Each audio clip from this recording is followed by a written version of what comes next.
দিলে যদি শান্তি না থাকে তখন টাকাও ভালো লাগে না, গাড়িও ভালো লাগে না, বাড়িও ভালো লাগে না, স্বামীও ভালো লাগে না, স্ত্রীও ভালো লাগে না, কিচ্ছুই ভালো লাগে না। দিলের শান্তিটাই তো বড় শান্তি। এবার সে করবে তো করবে কি করবে, ভাবতে ভাবতে ভাবতে ভাবতে ভাবতে ভাবতে ভাবতে যখন সে নিরুপায় হয়ে গেল, কোনো কিছুই তাকে শান্তি দিতে পারছে না, এবার সে সেই দিকে চলে এলো। সে ভাবতে লাগলো, অনেকের মুখে তো শুনেছি নামাজের কথা, সুবহানাল্লাহ, অনেকের মুখে তো শুনেছি ইবাদতের কথা, অনেকের মুখে তো শুনেছি আল্লাহর জিকিরের কথা, কখনো তো করার সৌভাগ্য হয় নাই, করেও দেখি নাই। আজকে একটু দেখি না কি করা যায়। যাই নামাজটা বিশে সে সিজদায় চলে গেল, চোখটা বন্ধ করে রবের দরবারে মাথাটা ঝুঁকাই দিল, কপালটা ঝুঁকাই দিল, সুবহানাল্লাহ, নাকটা ঝুঁকাই দিল, হাতটা সিলিন্ডার করে দিল, হাঁটুটা বাঁকা করে দিল, রবের দরবারে চোখটা বন্ধ করে, যার সামনে সবাই দাঁড়িয়ে থাকে মাথা নত করে সে আজকে রবের দরবারে মাথা ঝুঁকিয়ে দিল।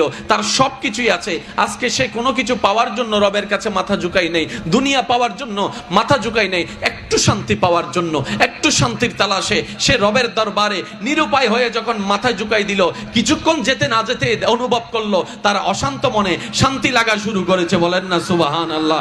অশান্ত মনে শান্তি লাগা শুরু করেছে, তার ব্রেনটা রিল্যাক্স হওয়া শুরু করেছে, তার টেনশনের লেভেল কমতেই আছে কমতেই আছে। সে ভাবনায় পড়ে গেল, সারা বিশ্ব ভ্রমণ করলাম, এত শান্তি তো পেলাম না, এখানে কেন এই শান্তিটা পেলাম? তখন আল্লাহর কোরআন ডাক দেয়, হুয়াল্লাযী আনজালা সাকিনাতা ফি কুলুবিল মুমিনিন, শান্তি যেটা তোমরা খোঁজো সেটা আমি রবের দরবারে, আর আমি যাকে তাকে সেটা দিই না, মুমিন বান্দা হলে তাকে দান করি। বলেন সুবহানাল্লাহ।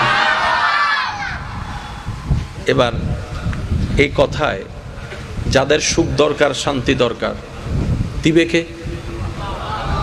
সুখ শান্তি যাদের দরকার ওনাদেরকে দিবে কে? তা আল্লাহর ফরমান মানতে হবে না? ওই ফরমানের নামই হচ্ছে ধর্ম। তাহলে আমরা ধর্ম মানবো কেন?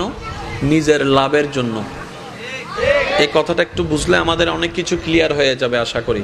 আমরা আর সে জায়গায় আঙ্গুল তুলব না যখন কোনো একটা বোন, কোনো একটা মেয়ে, কোনো একটা স্ত্রী যখন স্বামীকে বলবে আমি পর্দা করতে চাই আল্লাহর হুকুমকে মানার জন্য, আর স্বামীরা সেখানে এসে বাঁধার কারণ হবে না।